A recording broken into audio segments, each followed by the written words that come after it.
আজকে আমাদের যে এজেন্ডাগুলো ছিল তার মধ্যে মেইন যে এজেন্ডা আপনারা একটু আগে আমাদের জাবের ভাই উপস্থাপন করেছেন যে ফেডারেশন কাপের যে বাকি খেলাগুলো যেগুলো ভেন্যু আমরা ঠিক করেছিলাম না, এখন এই আজকে আপনাদের সামনে লটারির মাধ্যমে ভেন্যু ঠিক করা হলো।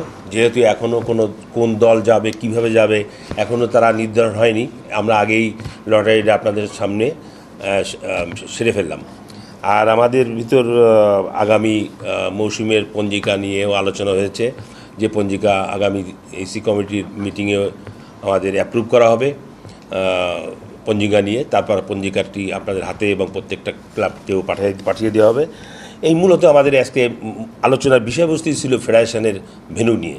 স্বাধীনতা কাপ আমরা আশা করি করার চেষ্টা করব, তবে আমাদের ফিফা উইন্ডো আপনারা জানেন যে ফিফা উইন্ডো জুন মাসে আসে।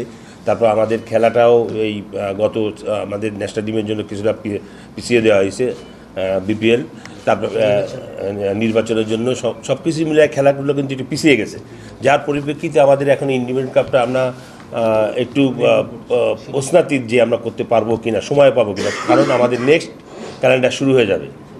তা তারপরেও আমরা মাথায় রেখেছি করার চেষ্টা করব।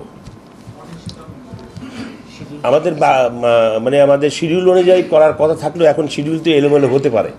এখন শিডিউলটা একটু এলোমেলো হওয়ার জন্য আমাদের একটু চিন্তাভাবনা করতে হচ্ছে আমরা কখন কীভাবে করতে পারি। আমাদের তো বিসিএলের যে খেলাগুলো বিভিন্ন মাঠে হয়, আমাদের কর্মকর্তা যারা আছেন তারা তো সব যে কোনো মাঠে সবসময় যায়, উপস্থিত থাকেন। আমি নিজেও বিভিন্ন মাঠে হুট করে চলে যাই যে কেমন খেলা হচ্ছে। তো আমার মনে হয় যে বিসিএল নিয়ে তো আর কোনো কথা থাকার কথা নয়, যে আপনার যদি কোনো নির্দিষ্ট কোনো থাকে সেটা বলতে পারেন